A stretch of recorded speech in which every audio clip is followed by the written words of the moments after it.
No intro, we're getting straight into it.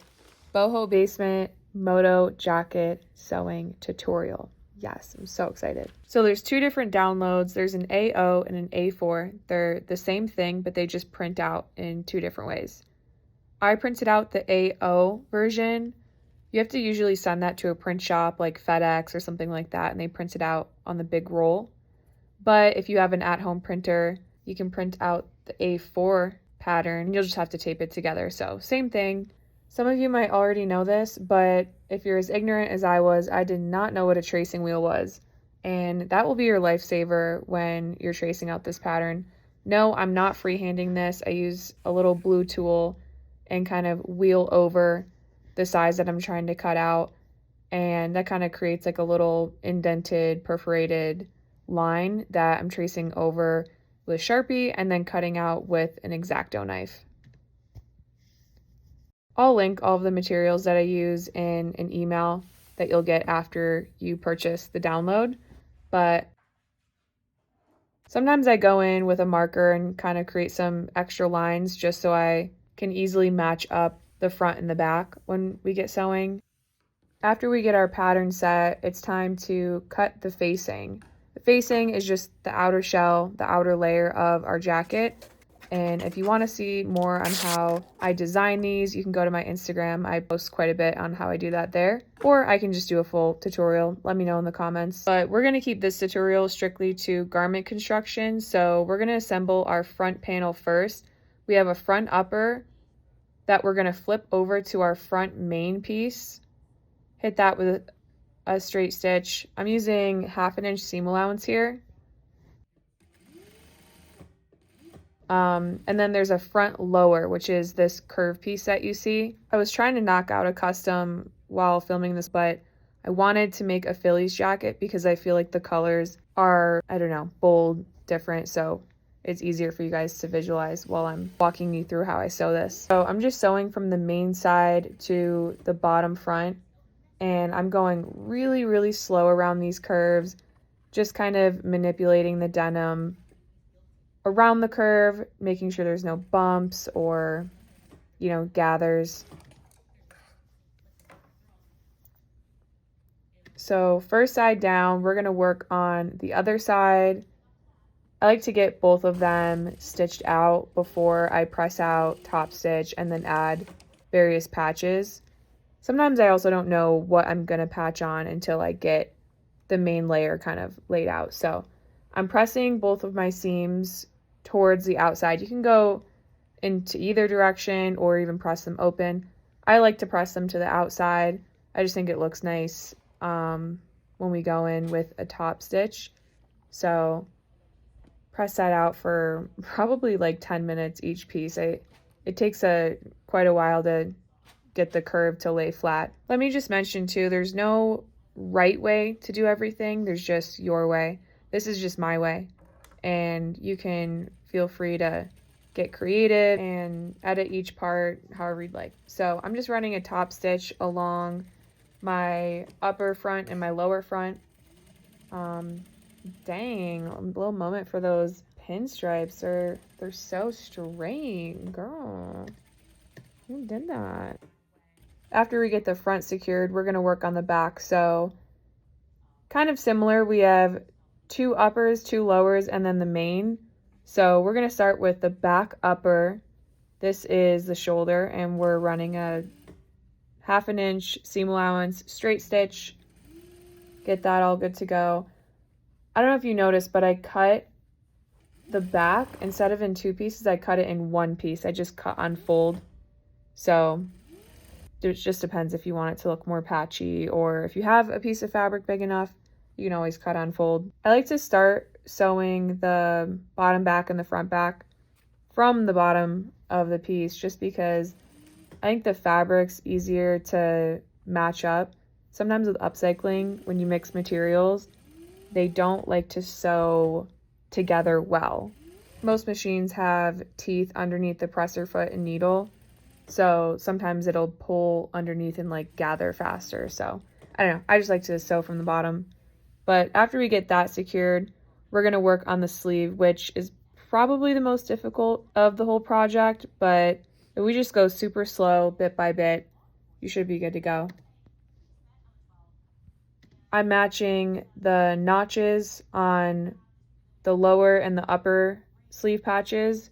These notches are also found on the pattern. So if you didn't mark those at the beginning, make sure you do that. It's very important to get these patches to match up properly. But instead of pinning it all the way around, I just like to pin right at the notch or the midpoint and tack that first. I am like an anti-pin person. I just think they're annoying and I sometimes work too fast to use them. So I like to just tack it in the middle and work my way down ever so slowly. Slow. Make sure it matches up.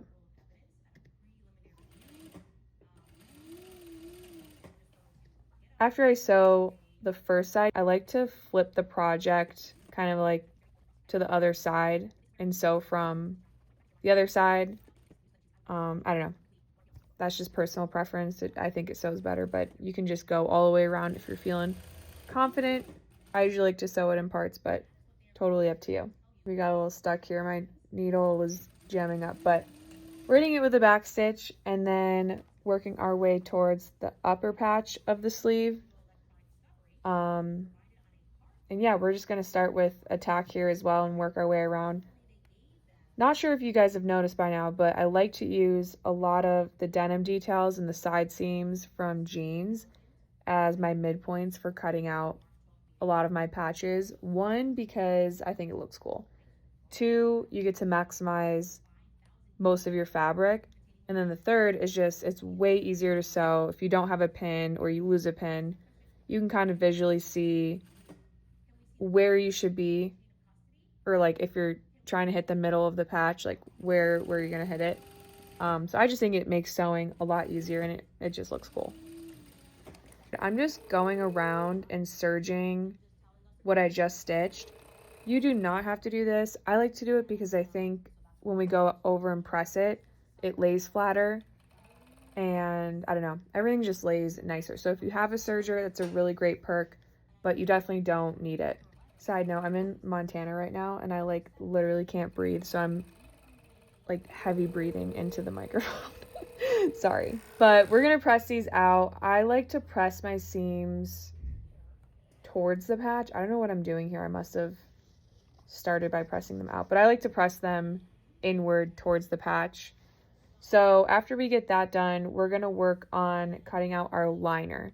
We're gonna need the back, one front, and one sleeve. It doesn't matter which side. And then just take the other sleeve in front and kind of get it out of the way. So most patterns, if they require a liner, have the liner pieces in the pattern when you print it out. But this one doesn't, because I just kind of made them more like denim jackets. I didn't include the liner. But I've been sewing them with the liner recently because I think it just looks more finished. But I'm basically just using my back piece to trace over the liner material. Doing the same with the sleeve and one front, but I'm just layering it twice, so I only have to cut once. This is a proper woven satin liner fabric. You can use any woven material. It could be a bed sheet. I used to use that a lot. A bed sheet, a tablecloth, anything that's woven or non-stretchy is good for this. So we're gonna get our facings out of the way. We have our back, we have our front, and then our sleeve. This is a great time if you have a logo or a tag, you just want to add that in here. I like to add mine right in the center, and then I'm flipping it over and drawing a big X so you guys can see which side is the wrong side. It's kind of hard to tell in a video, so the white X is the wrong side of the fabric.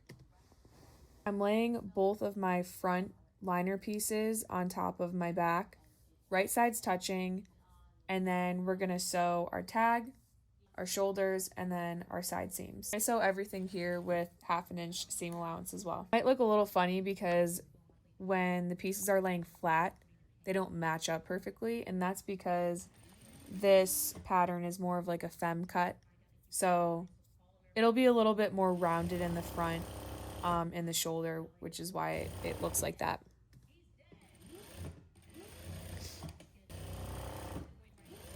Next, I like to work on the sleeves just to get those out of the way.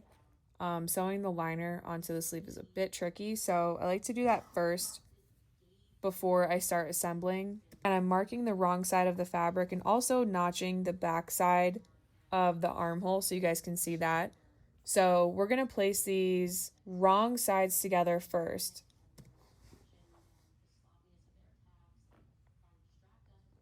And then I'm pulling the facing down, pinching the cuff so that the liner and the facing are right sides touching. You're probably like, oh my God, why didn't I just put right sides touching in the first place? I like to do that because it ensures that the back armhole of the liner and the back armhole of the sleeve are matched up properly. If you get them mixed up, it'll feel twisted and weird and it just won't sew right. So that's just kind of how I make sure I'm sewing the right things together. So I attached the liner and the facing together, but I left about 2 inches on each side. And I'm tucking the liner in, getting that out of the way, touching the facing right sides together, and gonna secure that with a 1/2 inch seam allowance and kind of just sew probably 3/4 or halfway up the sleeve. Do not sew the full sleeve. This will just help you when we go to assemble. So I'm pulling the liner out and then doing the same thing. I'm wrapping it around the facing and sewing right sides touching with a 1/2 inch seam allowance. Same with the liner. I'm only sewing about halfway up the sleeve, and we'll finish that off later when we assemble the rest of the lining. You'll notice that there's probably 4 inches of a gap here. We're matching both seams up, kind of pinching them together. You can pin this if you want. And we're just closing that full circle up.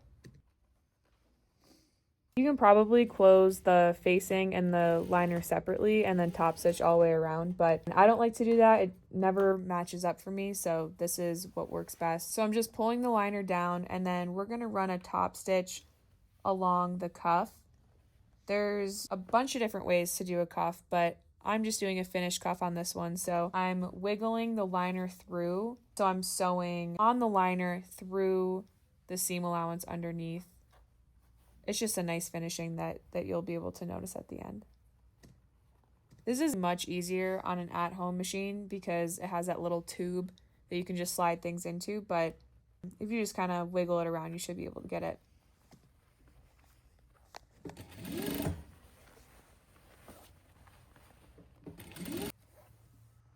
After that, I'm pulling the liner in and kind of working the cuff out a little bit. You're just going to repeat that on the next sleeve and you're good to go. So we're going to get those out of the way. We have our main liner, our sleeves, and now we have to assemble our main facing, or also known as the body. So we have the back, 2 fronts. We're going to sew right sides touching, just like we did with the liner. So we're going to hit the shoulder and the side seams.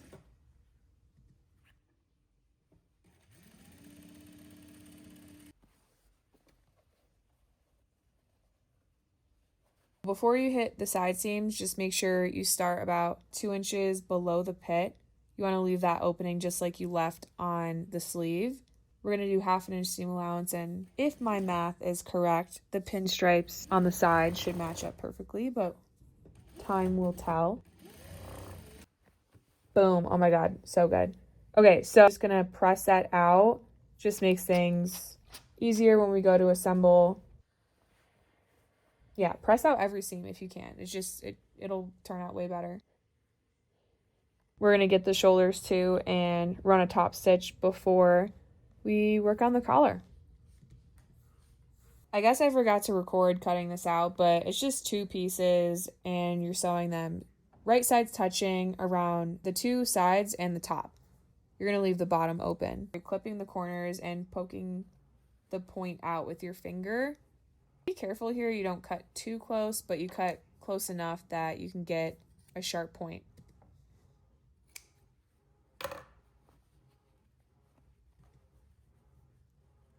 And you're just going to want to work that out little by little with your finger. After you turn those out, you're just running a straight top stitch all along the edge and the top. I just use a presser foot width for this. It just makes things look a lot cleaner.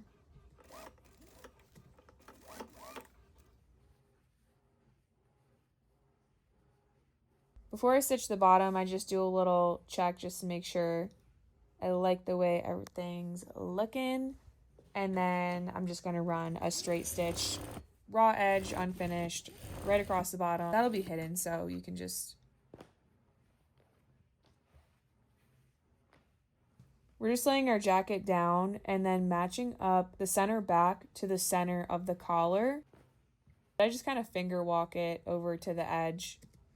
You can pause this here, but I basically leave a 1/2 inch on the edge for the zipper. So I made some markings with chalk just to kind of give myself a guide on where I need to stop sewing or where the edge of the collar needs to go. So we're going to go with the blue zipper here, but we're not attaching that. We're going to attach the collar first. Again, center back to center of the collar. We're tacking that and then sewing all the way to the white marking that I just made. If you don't feel comfortable just ripping it, make sure you pin it. You can clip it, pin it.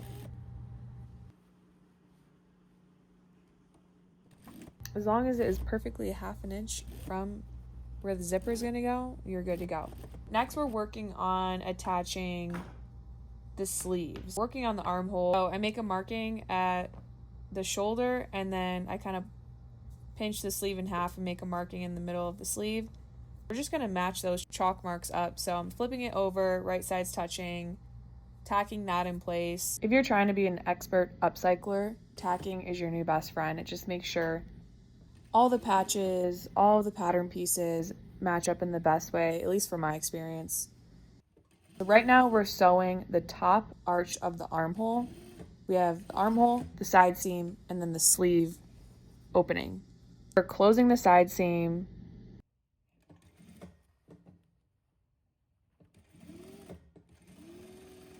Then we're going to close the sleeve opening and then finish it off by pinching the pit together and closing off the bottom of that armhole. Like I've mentioned, there's many ways to sew the same thing. This is just what works best for me.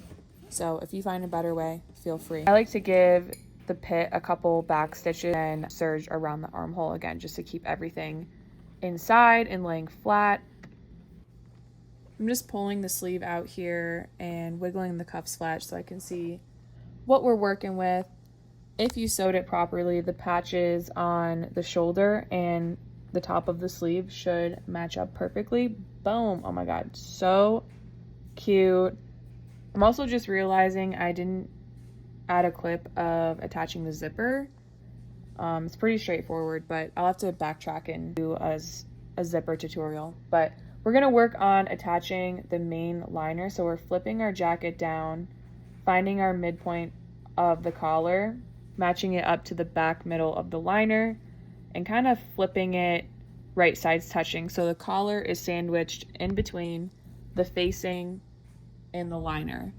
I'm just throwing a pin right at that midpoint. You can pin it all the way across, but you're just going to run a 1/2 inch straight stitch all across the collar, over the zipper,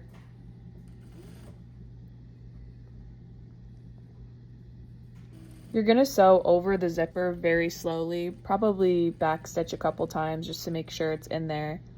Keep your needle in the material and pivot towards the front zipper part. And again, I'm just back stitching at the top and running a straight stitch with my zipper foot all the way along the front until we get to the bottom. And it's going to be raw at the bottom, like a raw hem, but we're going to add our waistband hem in last, so it's okay if it's raw. I'm just doing the other side here. I like to flip it upside down to work from the same midpoint. You can do it all in one go, but I like to work it in 2 parts.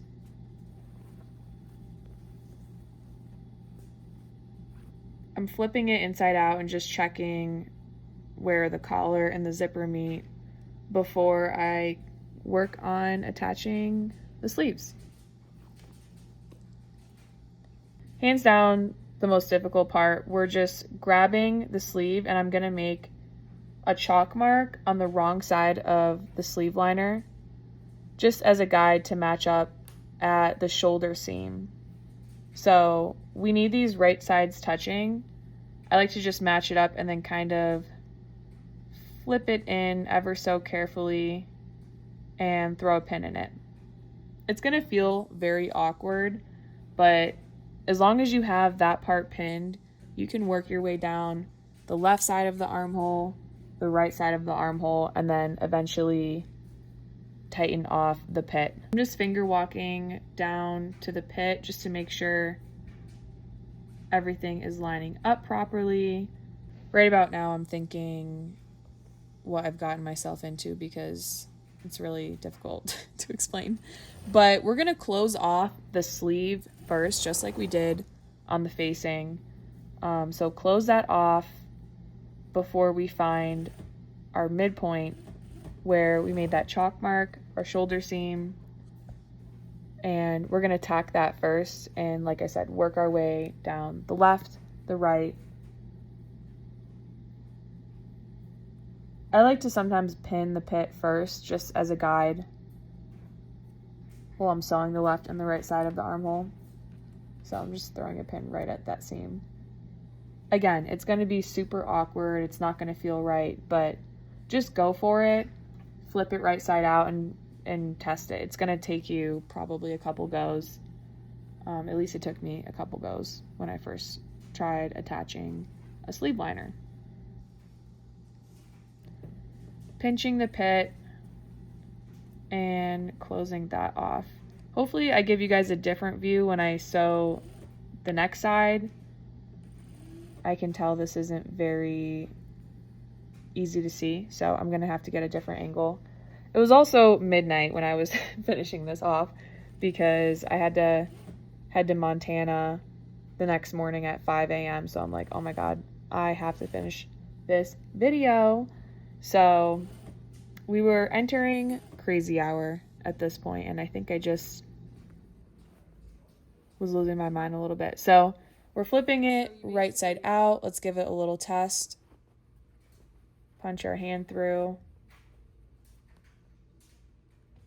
What it's called. Where am I going? Oh, okay. Boom. Good to go. Should be, yep, work it out. Slide your hand through. Little test. Cool. So we're going to work on the next side. I like to reach my hand in and pull out the full sleeve just to give myself the most room to work with. And then I'm going to reach my hand in the liner and flip it.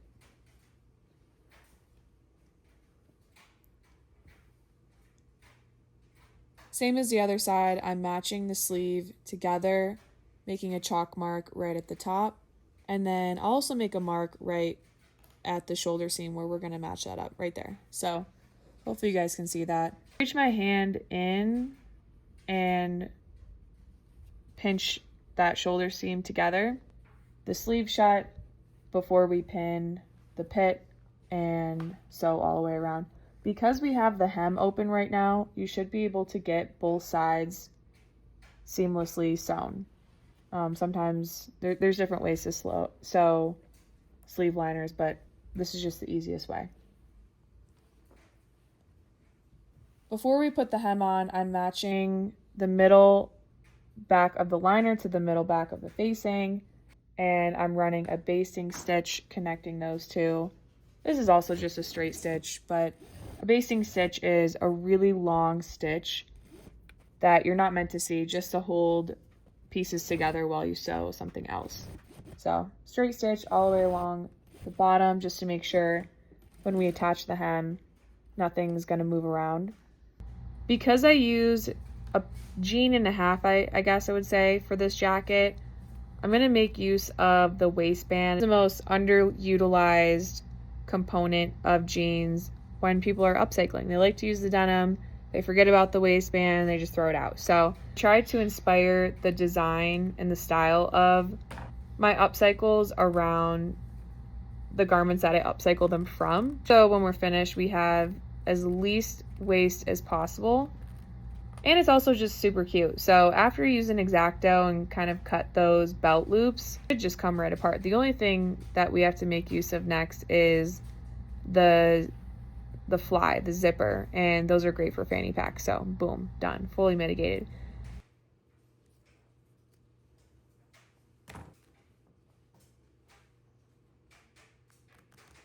Next part is going to look really confusing, but essentially we're flipping the waistband around and we're going to have it kiss the zipper. Then we're wrapping the waistband around. I'm not going to pin this because we're only doing a little tiny stitch here. So it's going to feel awkward, but we're just going to stitch literally that together right there. And then my phone died while I was pulling it out. So I'm going to film the next part, or the other side for you too, so you can see what's going on. But I'm just pinning through the whole entire piece. We have the liner on the back, the facing. It's kind of going to hug around the hem of the jacket.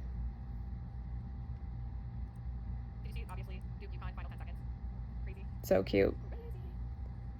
Attaching the belt loops is easy. All you do is just tack it. I like to leave them on there just for aesthetic purposes. So we have our waistband. I'm using a different wash here. I like to cut out that little thread on the inside, and then we have it kissing our zipper, going an inch inward, wrapping it around the base of the jacket. Let's see if I pull it closer here. And then we're just going to stitch it right there, super close to the zipper.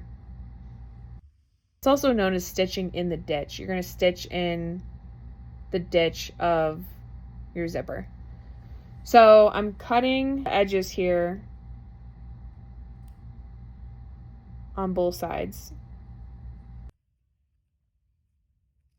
And then poking my finger in there and carefully wrapping it around. You're just gonna have to push that or pull it pretty good, just because denim's difficult to work with sometimes because it's so stiff. Same as the other side, we're hugging the waistband around the inside and the outside. There's just like a cover stitch thread here that I'm pulling out, but I'm kind of working that over, connecting them at the back, and then stitching it on. Easy but hard part because you have to go super slow, and just really work it in there. You want to make sure you're catching the front and the back. And then tacking the belt loops. Turned out so freaking cute. Like I said, I will revisit the zipper and the armhole liner for you guys. But yeah, I'm so excited to see what you guys create. Let me know how you like this and what you want next. Bye.